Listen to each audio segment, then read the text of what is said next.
Okay, we are live. I'm so excited about this. Jeremy Knight with the Knight Group, your favorite Austin realtor.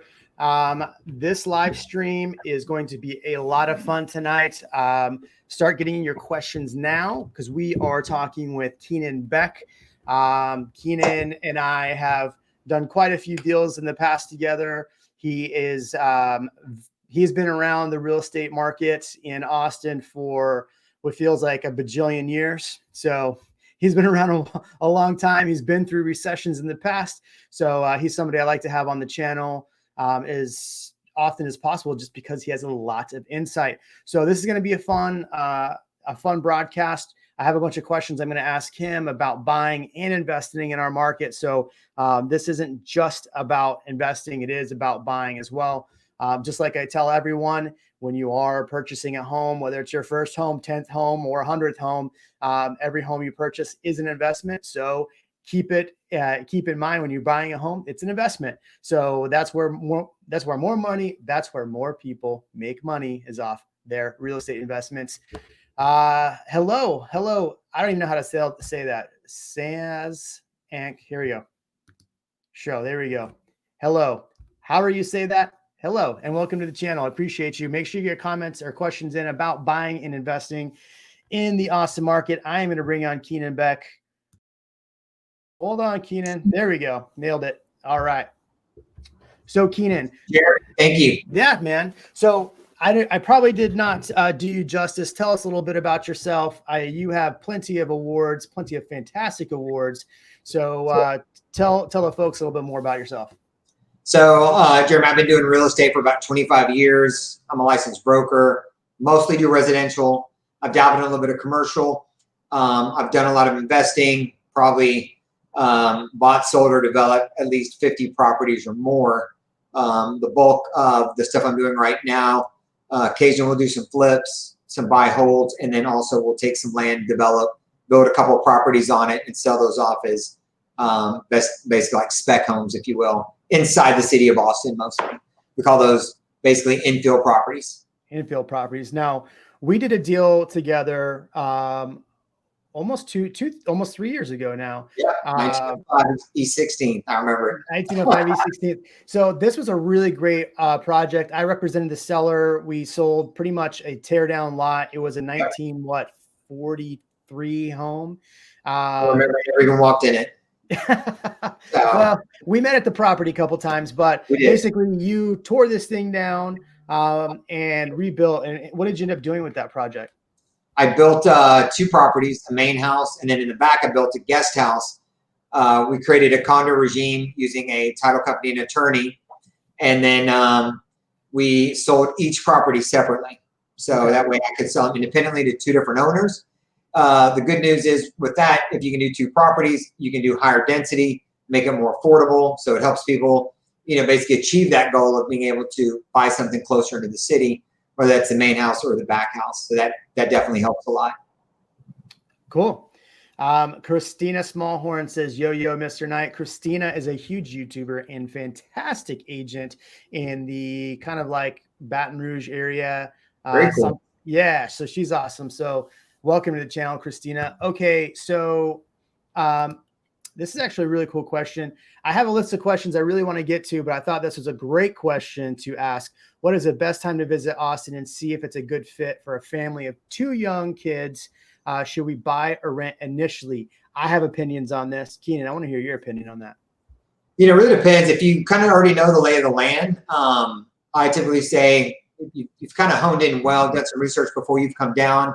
If you got a good agent that's really kind of gotten you dialed in, and then you spent a few days looking at those different areas and everything still kind of checks the boxes, it's good to just go ahead and pull the trigger and move.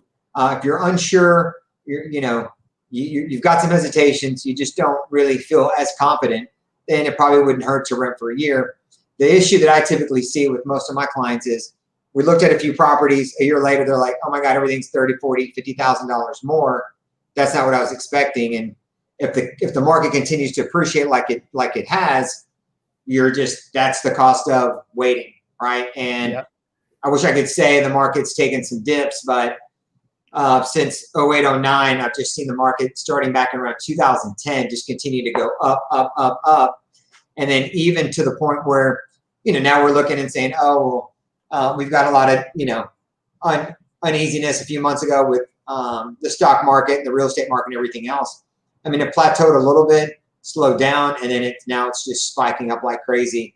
So we really never skipped a beat. And now it's even worse than it was 6 months ago, prior to all the craziness that's going on right now in the world. Yeah.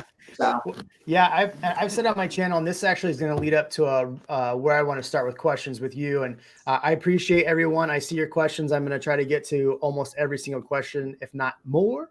But this leads up to the question I was going to ask. So I've told people, I have a lot of clients that are moving from out of state, from California, Oregon, Seattle, New York.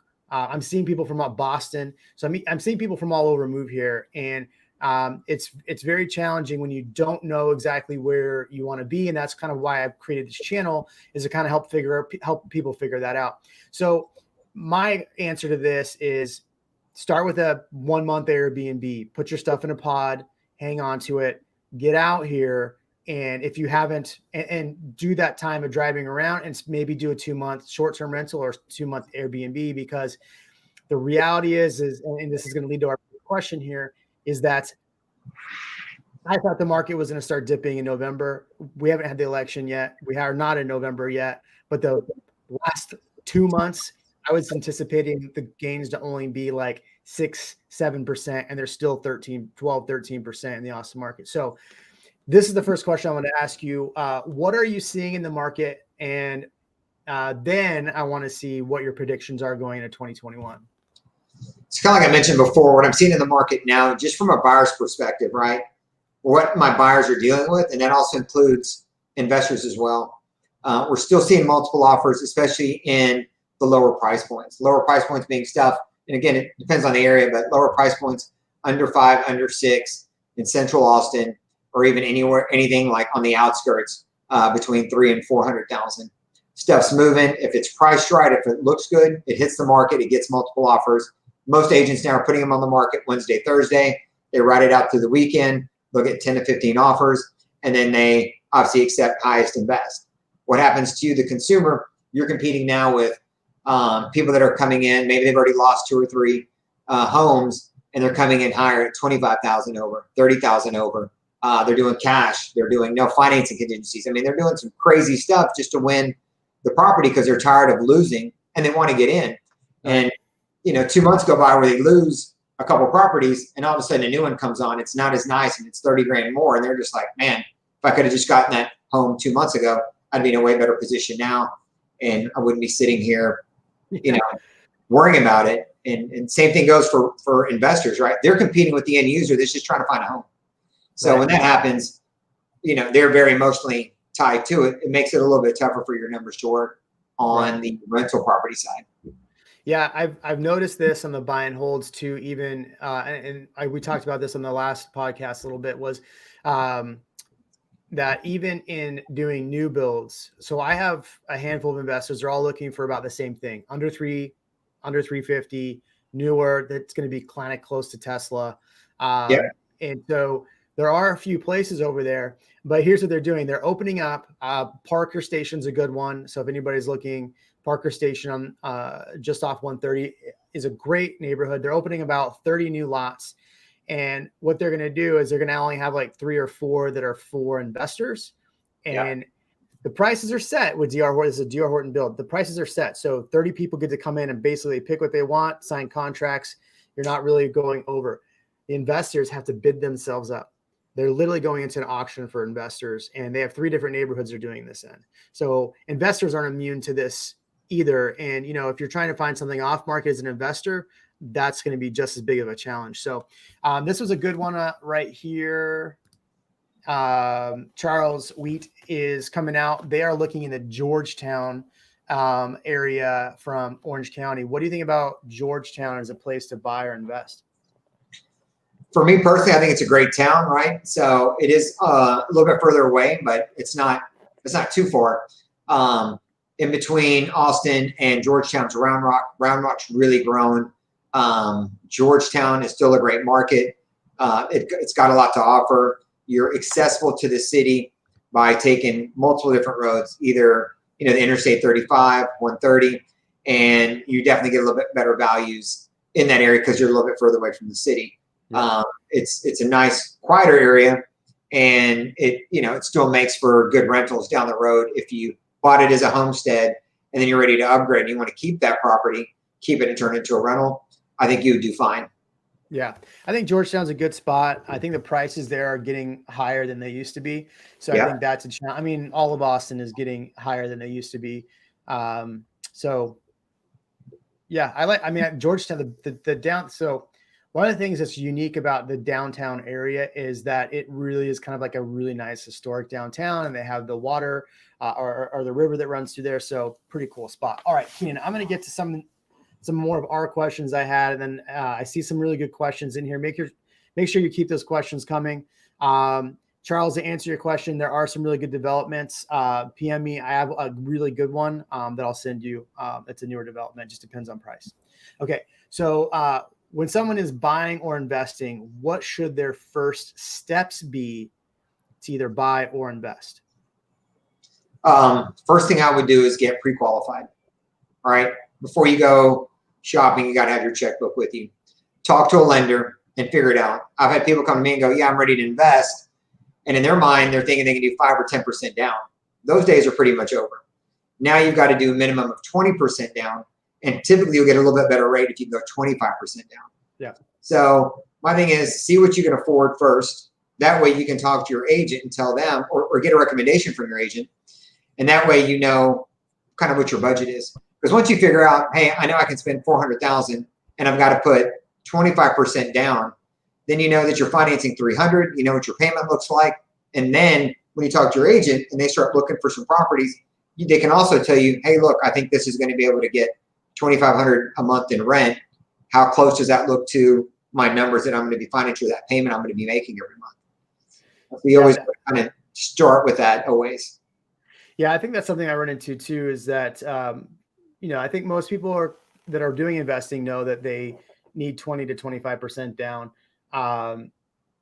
But they always want to. I had somebody reach out to me the other day, and they had a New York lender. So, I have a very passionate opinion on what lender you should use. And I always tell my clients, look, you don't have to use my lender, but the lender you use matters. So opinion on lenders, what would you tell anybody coming to Austin, this market, where they're buying or selling? Where should they look for their lender? I mean, I always go off of a recommendation from your agent, right? Even if you don't like, my clients will come to me and say, hey, who do I use for a loan? And I'll say, I can give you 2 or 3, whatever works best for you. You can talk to all 3, but I know my lenders are tried and proven. If there's any issues, I'm going to be able to get a hold of them. Sometimes my clients will come back and say, hey, look, I've got this with one of the big box lenders out there. And these are the guys that, you're getting shuffled around from, maybe somewhere on the East Coast to the West Coast. They're not working weekends. Next thing you know, it's time to submit an offer. You got to get that pre-qualification letter. Maybe you got to adjust the price or whatever it is. You can't get anybody on the phone. You got to submit your offer. The numbers aren't right, or they don't match what you're making an offer for. And all of a sudden the realtor goes, well, let's just kick this one to the side and work with these other ones. At least we're able to get a hold of these lenders so we can verify that this person can actually purchase the property. And so that makes it easier on you and your agent if you can go a little bit local and somebody that's recommended where they know, hey, look, Jeremy referred me this guy, so I better get on the horn or Jeremy's not going to send me any more business. And you've got them kind of in your corner. Yeah, and some people are always hesitant to use the lender that you give them or refer to them. I've had people use the big online banks in the past. Oh, yeah. I think people should realize, though, real estate agency had no kickback from their lenders. And I don't want to make this whole podcast about lenders. For sure. I fired a lender recently for closing late, a lender I've used a lot. Wow. So keep in mind that real estate agents will bump lenders off their list if they mess up. So it's really important to us that you close and make it a fun transaction. So here's a good question. I really like this one. Moving to Austin, would like to rent or buy our first home, looking to stay within 20 miles away from the freeways, hill country area. What cities are upcoming there? Jeremy, if you want. Oh no, do we lose him? Oh, he froze. Well, I'll wait for him to come back. So I'll go ahead and answer this one. I think that you froze for a second there, Keenan. Okay, sorry. So start over because you froze. Let's go. So anyway, basically 20 miles away from freeways is going to be pretty tough. I mean, I think one of the bigger areas that I like personally is the Lakeway area, which is out by Lake Travis. That's going to get you probably 20 minutes away from our major roads. Still fairly accessible to roads like 71 and some other ones. If you go further from there, again, there's Spicewood, Texas. You can go all the way as far as Marble Falls. But that's going to start growing out towards that hill country lake area, which I think is a gorgeous area. And then my second one's going to be basically Dripping Springs, which is a little bit more southwest. Gorgeous area, beautiful hill country, and slowly growing. And it's a popular area. Good schools. Yeah, I mean, I've done a couple videos talking about those areas. I think one thing you run into, no matter where you go, is the fact that you'll run into higher property tax rates in some of those areas. BK is fantastic. There's some good places where you can get, but you know, the price points in those areas are going to be honestly 550 plus, even Dripping Springs now. You can probably buy resale under 5, but it's going to be closer to the 480 price point. So I like both of those areas. We do a ton of business in both of those areas. I would say upcoming areas that I'm seeing, you know, so this chair squeaks. So I'm hearing a lot of people talk about Liberty Hill. Now I've poo-pooed Liberty Hill a little bit in the past. It's not growing fast enough it's growing fast, but it's not growing fast enough for me to really make sense of it. And it is very far. Like, what's your take on Liberty Hill? You know, I used to be the same way with Liberty Hill. I think it's, you know, it is growing. I think it's a good area. I think it's a good spot to invest in. As you start getting a little bit more growth towards Leander, Cedar Park's obviously already built up. You go out towards Leander, kind of that next northwest spot is going to be Liberty Hill. They've got good schools. I've got a couple other agents that really just love Liberty Hill. I know you probably know a couple of them, and they push Liberty Hill all the time. Come invest in Liberty Hill. Liberty Hill's great. And I'm just like, I get it, and it's a little bit more on the affordable side, but I do think stuff will continue to grow out that direction like it always does. You're just getting a little bit ahead of the curve, and depending on what your strategy is from a living standpoint or from, you know, as an investment, I would probably give it a thumbs up. Yeah, I mean, I've always been more fond of and thought better of, and it's nothing against Liberty Hill personally, but I've always liked, as far as an investment standpoint, I've always liked Manor or Hutto a little bit better personally. I think you can get some good tax rates in there. So that's where I've been. So let's get back on the investment train here. Keep your questions coming. Well, actually, let's answer this one real quick. Charles asked if there's new builds that have space for pools. That's one thing of people moving here always ask me is, where are the homes with pools? They're very expensive to put in our area because there's a lot of stone.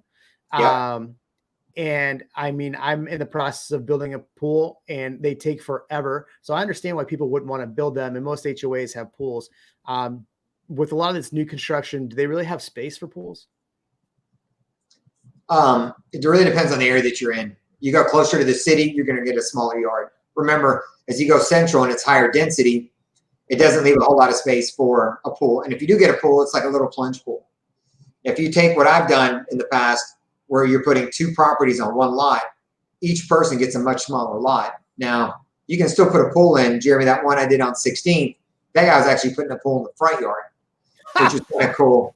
Yeah, you can actually build it into that 25-foot setback. So he's going to do a nice big fence around it, do a pool, and it was actually going to look really good. I don't know if he ended up doing it or not. But, you know, you could do it in some of those smaller areas. But if you go further out, the further out you go, the bigger backyard you're going to get, and it's going to be a little bit more affordable. And that's what's going to kind of give you the ability to build that pool. going back to that other question about homes with pools, right now, I don't know if you ran searches, Jeremy, but they're far and in between. Yeah. With everything going on, people want the pool already in their backyard, and those things are getting snatched up really quick. Real quick. All right. So that's actually a good question. Is a pool a good investment? What's that? Is a pool a good investment? You know, typically the first person to put a pool in takes the biggest hit. Okay. It's kind of like buying the brand new boat, the brand new motorcycle, the brand new RV. The first person to buy it takes the hit. So if you can buy it used, which means it's already in the house that you purchased, you can usually get a little bit better deal. But again, it doesn't mean you shouldn't build one. But I typically tell people, look, if you're going to put a pool in and you're going to be there for about 7 years, there's enough depreciation and use of value in it to where by the time it's ready to sell, you're gonna be in an okay position. If you put a pool in and you leave after a year, you're probably going to lose anywhere from 30 to 40% of what you paid in that pool when you go to sell the property. Right. I agree. All right. So you work with a lot of different investments. In fact, I referred somebody over to you recently doing a land deal. So what are you seeing most popular types of investment in the Austin area? So I've gotten a lot of clients coming in from out of state. What they've been doing. No, man, we're losing you again. There you go. Okay, sorry about that. No good problem. So I've got some clients coming in from out of state. They're buying a lot of stuff sight unseen. Right? If the numbers work, it doesn't really matter. They value your opinion. You do enough video with them, they'll move on. But they're in the 3 to 350 range. Some will go up to 4. But basically at the 300 mark, they're trying to get somewhere. It kind of works. I don't know if that kind of glitch. It looks like it stopped there for a second again, but yeah. So anyway, seeing some of that, right? And they're Leander, etc. Seeing a lot of that, and I'm also seeing people trying to buy multifamily, but multifamily has been really expensive and really tough to make the numbers work. And then I've got some other ones that are buying stuff a little bit closer to Central Austin, where now they're really working off of a land appreciation. So they may buy something in the 500,000 to 600,000 range, and on something like that, they're putting 30 to 35% down just to break even, because they know that that property is going to shoot up in value, maybe 10 to 15% per year versus maybe 6 to 7% in some of these outskirts. Those older properties have a little bit more headaches because they're older. I think you brought up a good point. I have a lot of people reach out wanting to buy 2 to 4plex. Yeah. There's no value in it. I mean, there's value in the depreciation, but I don't feel like the value is there. You're going to have to really put, like you said, 30 to 40% down to even like make it make sense. Whereas, if you're buying a single family home and you're putting, 25% down, you can make those numbers work a lot easier than buying a 4plex right now. Because 4plexes, I've seen 4plexes that are in the millions and they're not really that nice of condition. Yeah, honestly, I'm the same way, right? If you're going to spend $1 million on a 4plex, why don't you spend 1.2 and buy 4 houses? I'm 100% with you there. You're in a way better position, and then you can offset. So to sell the 4plex, you got to sell off 4 units. To sell the 4 houses, the 2 that are giving you the biggest headaches, you sell those off, keep the other 2. Yep. You got that ability to do that as well, and you can put them in different areas. You can throw one up in Liberty Hill, one in Pflugerville, one in Round Rock, and maybe throw one up in Georgetown. And now you've kind of spread your bet on the table. Here's a good one. Sakshi. Man, I either can't read today or my brain's not working right. Which areas is the best to buy a home in Austin? I got to say this is kind of up for interpretation, and it's up to. I always tell clients it's really 3 things: how close you want to be to downtown, what your price point is, and how close or far away you want to be from work. Right? Those are the 3 things. And price point's going to be, and fourth, what school districts you want to be in. Yeah. I'll give you my top 3, and if I cross your top 3, maybe you throw in a couple others. My favorite areas right now are in the Zilker Park area. Granted, like Zilker, Barton Hills, that 78704. If you bought something in there, up to 2 million. I think you can get something really great in there. Again, that's a much higher price point. Yeah. The Allendale, Rosedale area, if you're like the Grove, I know you've done some deals in there. Yeah. You know, if you can get, you can get some really nice places in the 600-700 range, all the way up to $1 million. And then they're building some spots in the back up to 2.1, 3, whatever. And then, Westlake Hills is great, but I think, for the bang for the buck, I think Circle C is one of the best for the, prices and schools. What do you got? So for me, I always kind of like to define that. It's hard, right? Best places to buy in Austin. I think all of them are the best. It really depends on what your situation is. So typically somebody comes in and they're like, hey, I need to be between 4 and 5, 600,000. I want good schools. I like going west, which is Dripping Springs Lakeway area. One of those two, I think you're going to get some pretty good schools. And then you've got a nice kind of hill country close to the lakes. If you're wanting to be central, unfortunately, central closer to downtown, you don't care about the schools, but you want more of the nightlife. You want to have fun, activities, etc. You're going to pay for it. Either you're going to get something older, maybe in the 6s, 700s, or we can go to the east side where there's a lot of stuff popping up, a lot of old homes getting torn down, some old homes that you can purchase that have been redone. That's another great area, close to all the action. And then the one that you mentioned, south of the river, which is Zucker, Barton Hills. You've got a strong walkability, but if you want to get into something nice, you're gonna have to buck up and pay. And like Jeremy mentioned, 2 million in that area will get you something nice.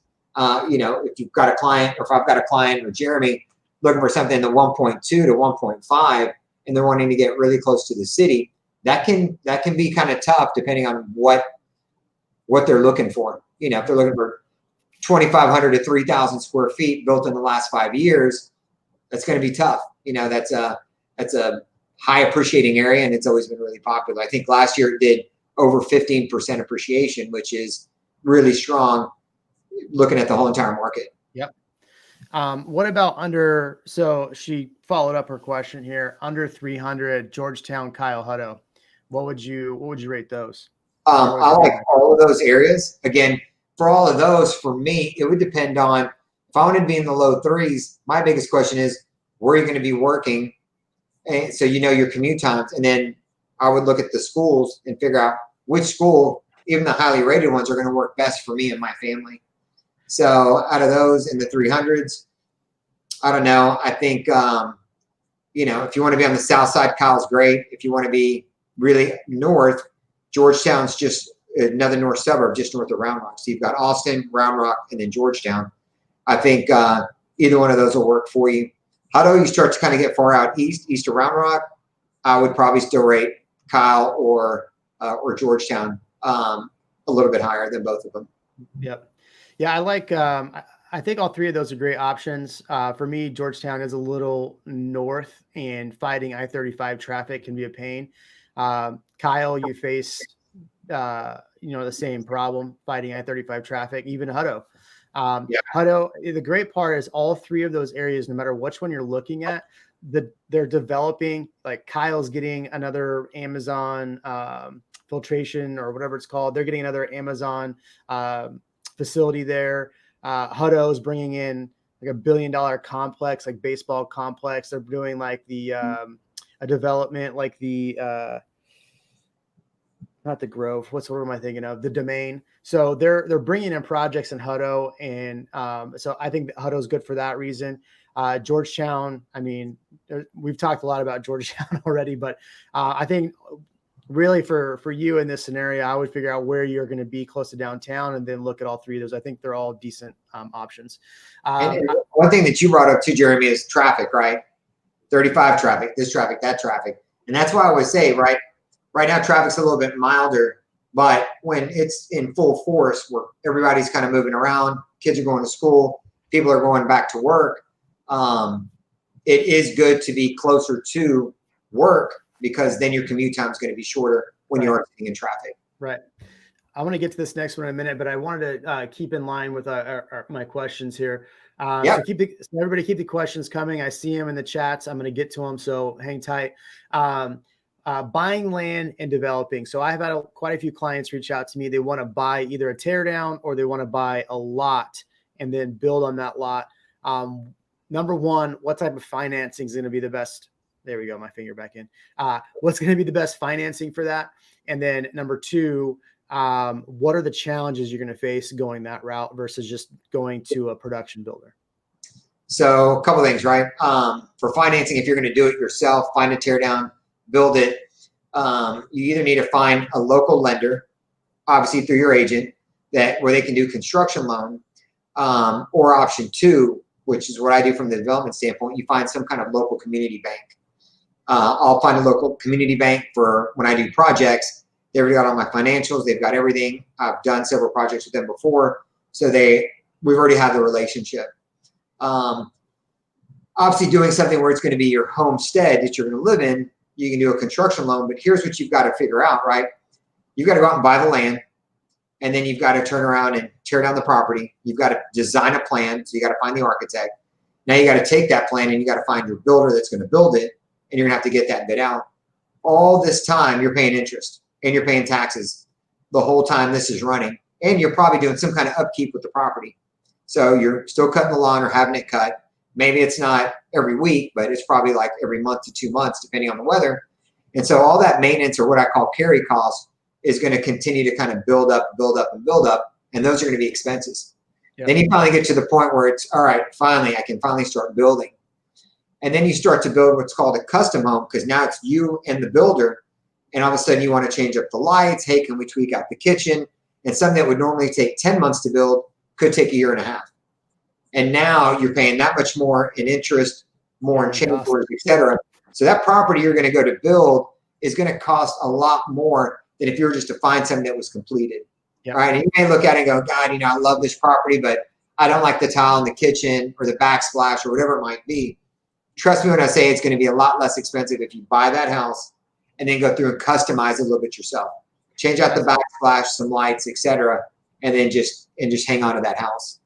Yeah, I mean, our first house we purchased in Austin, I mean, we paid 2013 prices, but we bought a 2005 untouched home, right? And so we did the same thing. We went through, spent, I want to say like $25,000 total. The money we made off selling that house after holding it for 4 years was better than anything we made buying or selling in California. So, wow. Yeah. All right. So let's get to one more of these questions. Moving to Austin 2021, looking to buy a first home in North Austin suburbs, considering Round Rock, Cedar Park, Pflugerville, looking for a home between $300,000 and $350,000. Which areas are better long-term value? That's a good one. Yeah. I like that one. My crystal ball. Yeah. Figure out the future. Yeah. I would say from a development standpoint, all three of those areas are continuing to develop. That's a tough one. I personally don't think you can go wrong in either one. I think Cedar, as far as a school standpoint, depending on where you live in Round Rock, that might be a better option. Cedar Park has great schools too. Pflugerville has good schools. I think there's just a certain section that maybe not as strong as some of the others. I think in Pflugerville, you got to get pretty close to 130 and 45. Yep. And those schools that feed into there are going to be really good. I do think you'll get in the 300 to 350 range. You're going to get more bang for your buck in Pflugerville. Yep. I think you'll do okay in Round Rock. I think you're going to get Cedar Park's pretty expensive. So 300 to 350, I think is going to get you a whole lot. You can always run your personal searches online. There's different places to run them. But you're going to notice at the 300 to 350 range, you're going to get more bang for your buck in the other two markets. Yeah. And I think I'll probably appreciate pretty equally overall. Yeah. I think my favorite area, and I've actually in the last 2 months, I've sold more homes in this area than I have in probably 4 years, but that's like the Brushy Creek area. Oh yeah. That area's on fire. There's a lot of homes between that kind of 3 to 6 range. And so we've actually helped a lot of people in that. And I love driving through there. It's a good area. Here's a really good one. I want to keep going on our investing questions, but these questions are fun to answer as well. So wife and I are looking Circle C from LA California, not Louisiana. Originally planned to move January 2021, but everything there sells in a week. Very true. I actually had a client that closes Thursday. I live in Gray Rock, which is a part of Circle C. We actually bought a home before it hit the market. I heard somebody had a listing. We got my client in there under contract.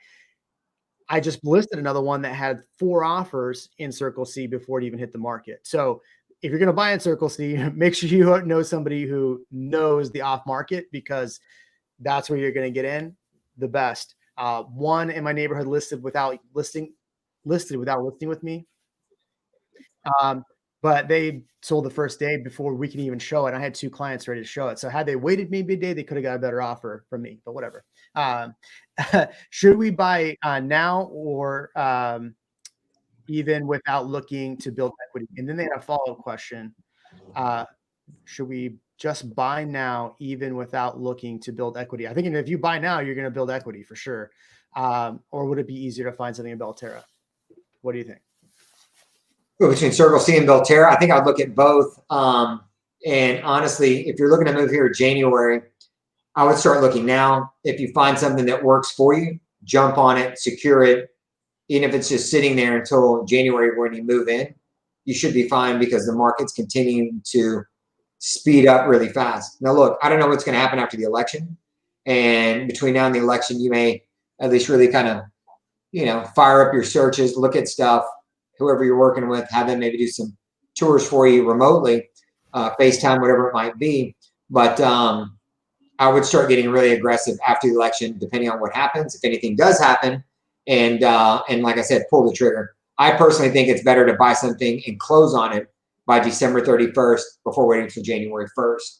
And that's just so you can file homestead on it. Nailed it. Yeah. Yep. The home I'm in now, we built it and they were projecting to close in January, and I made them speed everything up to close in December so we could file a homestead. So that's actually going to be it. If someone would ask the question, what is a homestead? We'll answer that question as well. Yeah. So, and why it's important to do it before the end of the year. Yes. And why it's for it. Yeah. So somebody asked that question, we'll answer it.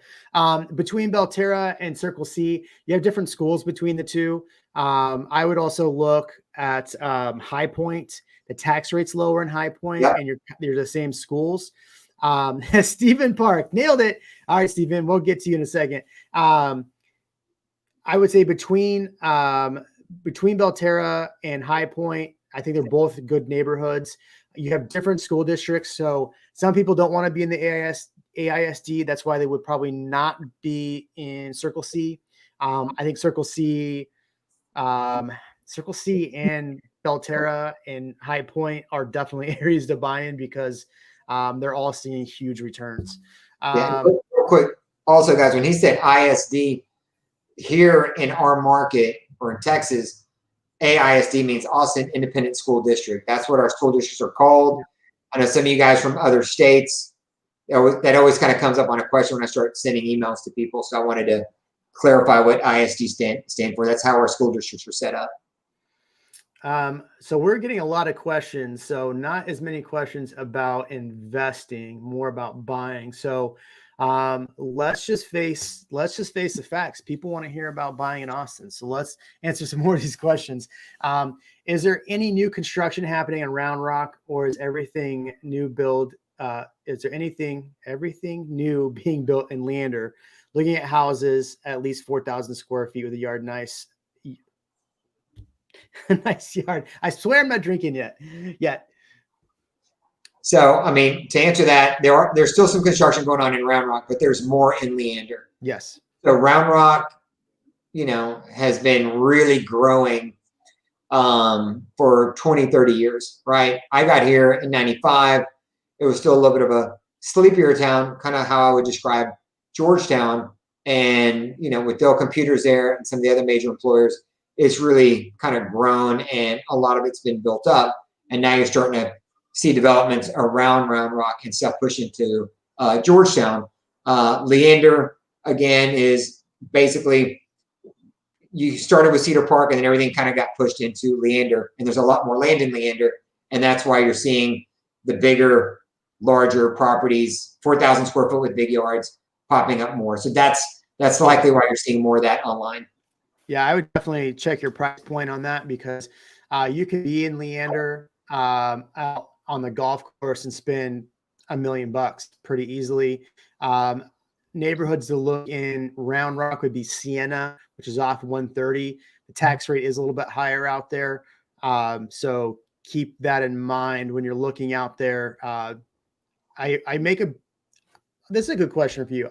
On my channel, I continually make a really big deal about property taxes and tax rate. You, as being someone in the profession, would you make such a big deal about high property tax rates? Or would you, like, if you're showing a client and they want to be in a specific neighborhood, would you make a big deal about the property tax rates? Or will you just kind of be like, let them? Yeah, I do. So, sometimes when I'm out in the Lakeway area, I may tell somebody, look, this is in a muddy municipal utility district.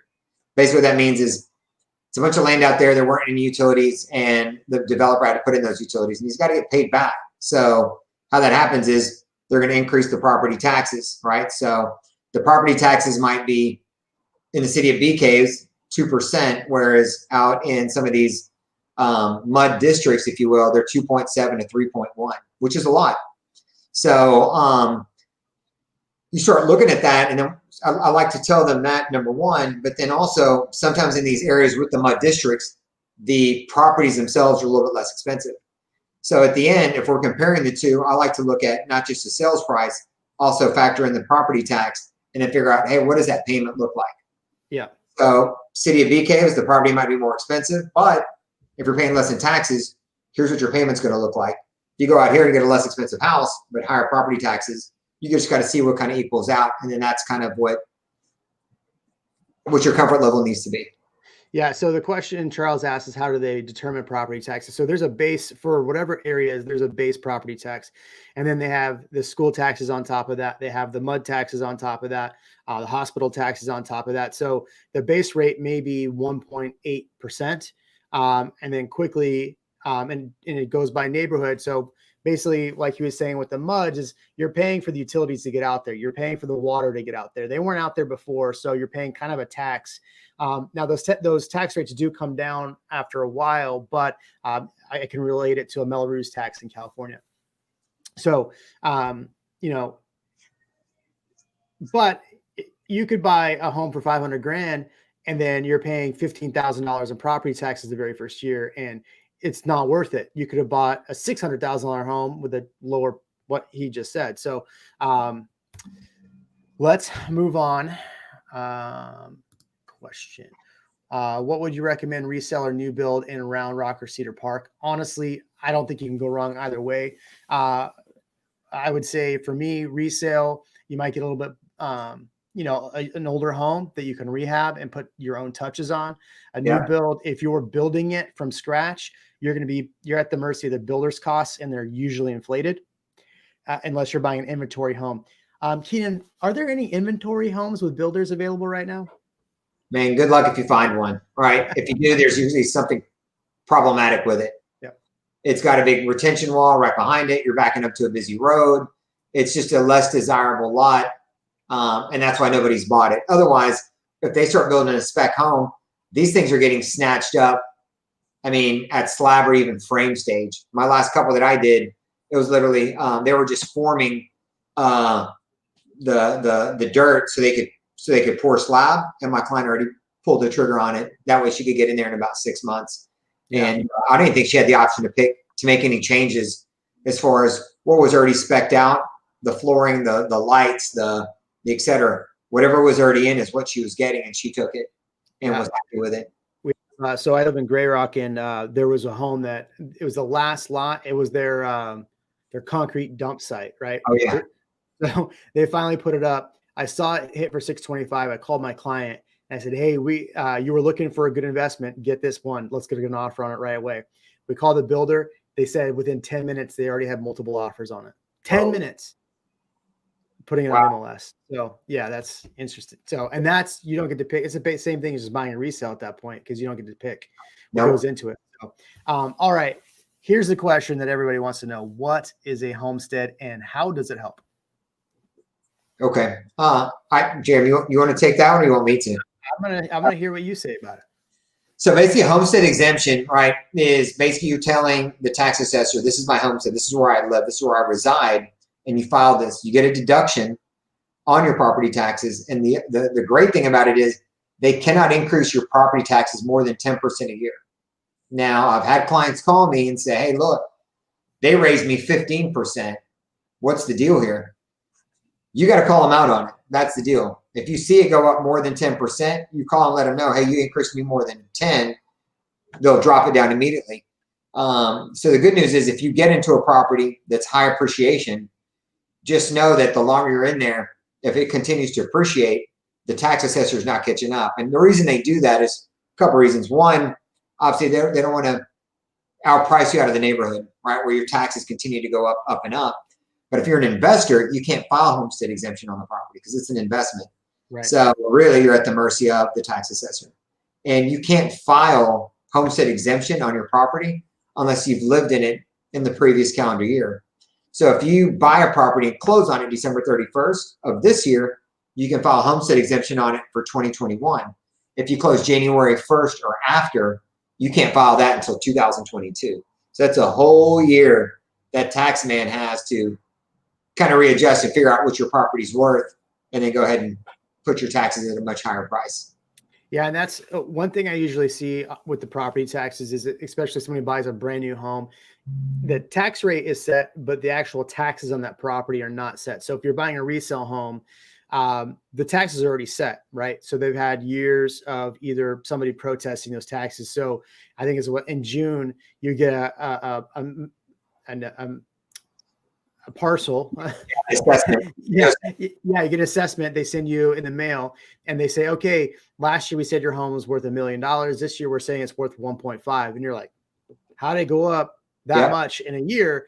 And then that's where you'll file and do a protest. I personally, I used to do them myself. I used to go in person and do them. I feel like they are a waste of time to go in person and do them. So now I just hire a company to do them. So I use like 5 stone tax. I mean, is that something you do too?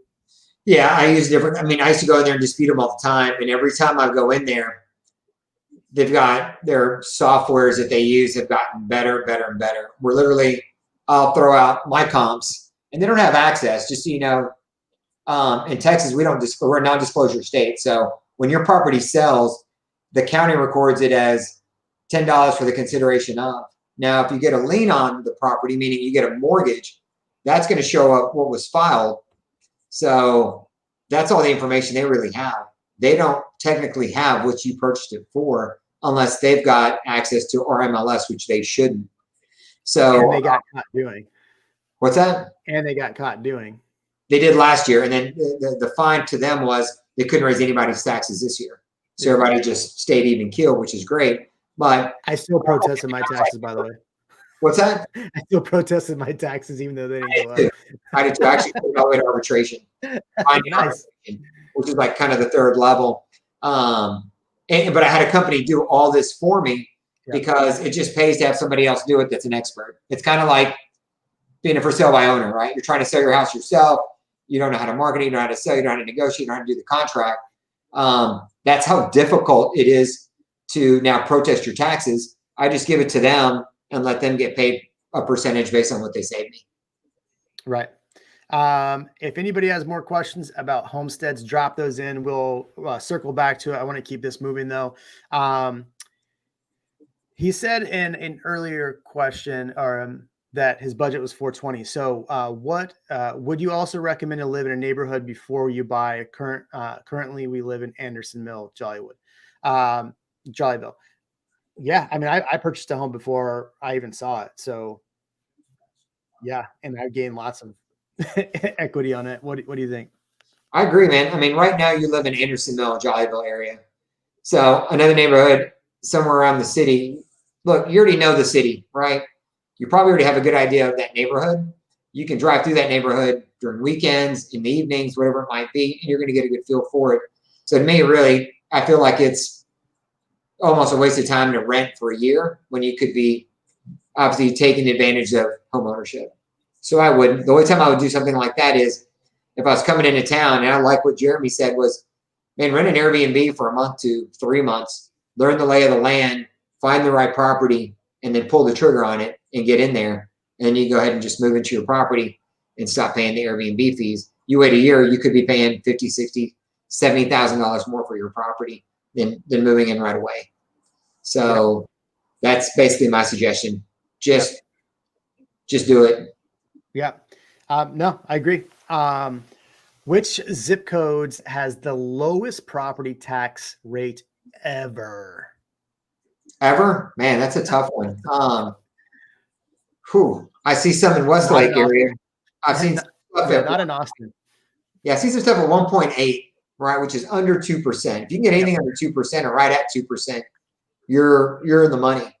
Now, the issue with Westlake is you can't get in there for under $1 million, right? Sometimes even $2 million. So if you're inside of some of the good parts of 78746, you could get 1.8, but that's 1.8% on 2 million, 2.5 million. Yeah. So it's still $90,000 a year. It's still a lot of money. I would say the lowest I've seen, I did a video on this. So if you go over my channel, I've done a video on the lowest tax rates. The lowest are going to be in South Austin. Majority of them are in South Austin. So they call it Manchac, but the Menchaca area right off 1626 in Menchaca, that area is 1.8. Bear Creek, which is south over in that direction. Shady Hollow is also quite low. Southwest usually is going to be 2.14. South is usually 2.14. If you go up north to the Chimney Hill area, Preston Village is 1.97. So those are going to be the lowest. You go to the east side. I don't know if you knew this, but Austin Colony, which is probably blowing up like crazy because of Tesla, is like 1.98, something like that. It's under 2. Yeah. Yeah. Yeah. I tell most people, if we can get you anywhere close to 2 or under, that's about it. That's about the best you can do, at least in our surrounding areas. Yeah. I'm going to jump back. We're slowing down on questions here, so I'm going to jump back to an investor question. But if you want to reach out to Keenan and I will do a playback on this, and I will throw Keenan's contact. I've actually had Keenan on past videos on what was it? Either buying or selling this time of year. So Keenan's contacts in there. If you want to reach out to me, on my banner has my email. That would probably be the best way to reach out to me. Or you can reach out to Keenan, his contacts in there as well. Look at that. Real estate agent on his own channel supporting other real estate agents. Can you believe that, Keenan? Collaboration always seems to work. Yeah, I know, man. I've got some questions. I call Jeremy and vice versa. And it's true. There's a lot of agents out there that do collaborate. There's some that don't. Obviously the good ones do, and that's how you get more information from your coworkers. So exactly. Plus we're both been part of the Platinum Top 50. He's a Centurion, so he's pretty popular for that reason as well. I'm a big fan of Keenan, so that's why when I'm on the show.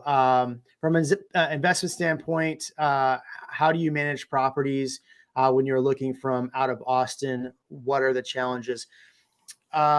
I always recommend having a property manager. It's going to be 8% to 10%. Try to get 8%. I've personally had investment properties out of town in the past, and it was a pain. My Austin properties, I manage myself. I'll let you answer how you manage yours, because I know you have investment properties as well. I have an Airbnb in South Padre. I was managing that and quickly stopped. So what do you think? For sure. Any kind of short-term rental, you want to have some kind of management, because the turnover so often, it's every 2 to 3 days. You got a new person coming in, there's maid service, there's all kinds of other stuff. So my recommendation, it really depends on your time and your money, right? If you're busy at work, stick to your day job and let a property manager manage it for you. Typically what I'll do is, if we're buying some of the stuff in the outskirts, right? And let's say you buy a new construction property, something built within the last 5 years or brand new. Well, something like that is probably not going to have too many maintenance issues. If it's brand new, you got a 1-year warranty from the builder and a 10-year warranty on the structure. So in a situation like that, there's a great website called cozy.co, COZZY.co, not .com. And basically what this company will do is it's like a property management website. So you can actually do all the property management through this website. The tenant's got a portal. They can take pictures. They can send them across. They can pay their rent online and all kinds of stuff. Now, what Cozy does is they don't charge you anything. It's free. But what they want to do is they want to hold that money for a few days, I think 3 days. And then after that, they release it to you. So I guess they're earning interest on it, whatever it is. You do that enough times or for enough people or enough volume, it can pay for the website for them. And it's obviously profitable. So, you know, one of the things I've told my clients is, look, on your first 2 or 3, if it's not going to be an older property where there's going to be a lot of problems or maintenance or whatever it might be, you may try Cozy. Once you get to about your 3rd, that's when the wheels start to kind of come off, at least if you've got a full-time job and you're out of state. So by that point, you're probably already making a decent amount of cash flow. And then you can probably go to a property management company and go, look, you know, I want to try to negotiate 7%, but I'm going to give you all 3 of these properties, right? And you've got some volume you can give them. You know, these properties are at this point only 6, 7, 8 years old. They're in good working condition. I don't have a lot of issues. And you just kind of pass it on down to them and let them deal with it. And then you focus on continuing to build your empire. Yeah, no, I agree. I use Cozy Co. Thanks to Keenan as well, cozy.co. It's been phenomenal for our rental properties. So Gilberto asked if we are going to put this up later. Yes, I will download this and have this back up. It'll probably be up today. So you can watch it later. Thank you, Keenan, for doing this. Yeah. Appreciate that. Now, this is a good question. And so we kind of talked about Airbnbs, and this, you know, this is a great question that falls in line to buying and investing in Austin. Are there restrictions on Airbnb rentals in newer communities? Yes. They're just strict. Austin in general has got some pretty strict rules on Airbnb, whether there's an HOA or not. If you're in the city of Austin, you've got, you can just look up short-term rental Austin. You can Google it and you'll see a lot of stuff. But if it's not your homestead in Austin, it's going to be difficult to do, right? You've got to get a permit for it. It's got to be your homestead. You apply for the permit. You're going to have to pay taxes. You got to file once a quarter. That's just the way the city's set up. You're basically paying hotel tax for the income that you generate. Yeah. And hotel tax. Yeah, and the newer communities, if they feed into the city of Austin, obviously you're going to be restricted on that as well. And then if the HOA itself says no short-term rentals allowed, which has happened to one of my clients actually, they bought a property, HOAs were allowed. Short-term rentals were allowed, and then they had so many different people coming in and out that this little community, it's a small little gated community, got so upset. They held a meeting, they revised their HOA docs, and then they banned any short-term rentals. Yep. So now here my guy is with his property, and he got stuck not being able to short-term rent his property. Yep. We got it sold. He made money on it, and then we rolled it over into another community that didn't have an HOA, and it worked out really well. So that's one thing so I had some investors in town a week ago that were all looking for Airbnb properties, and they wanted new. I mean, almost every HOA I run into has a minimum, I think, of I want to say like a 6-month rental. So either 90 days or a 6-month rental minimum. So they don't want short-term rentals. And so, because that's one thing I was going to do with one of my properties was buy it and do like 3-month bookouts for Airbnb, fully furnished. And it was a challenge. I mean, the property we bought is fantastic, but we're making money on it either way. But that's something we run into quite a bit on Airbnb properties. No HOA. All right, so we're almost an hour. I want to ask you one last question. I'm going to wrap up like 3 questions into one on the investment standpoint. All right. Between buying a flip or a tear down, what is the better option and what obstacles are you going to face? That's tough, right? It's really going to depend on how the numbers work out. So I like to do tear downs personally. They do take longer. Your return on investment's not as high, but for me, I just like to scrape, rebuild new. It kind of runs itself on autopilot the way I do it. And then whenever it's finished, I stage the property, get professional photos done, list it like I would do a regular listing. and just and get it done. With flips, what's so difficult about flips right now is there's just, you got everybody fighting for properties, right? You've got to buy this property at a good price, which is hard to do because you've got everybody trying to, bid up these properties just to get into them. Then you've got to invest money into the property to fix it up and then turn around and sell it and pay closing costs and try to be profitable. So it's really hard to do right now. Heck, finding tear down lots is really hard to do.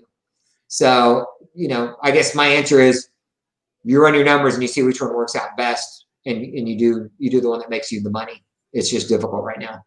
Right. This is a good question. In fact, my last question was going to be, what issues are buy and hold investors facing right now? But this is also probably a better question. Multifamily home versus single family home. We kind of answered this already, but I think it'd be good to kind of wrap up on.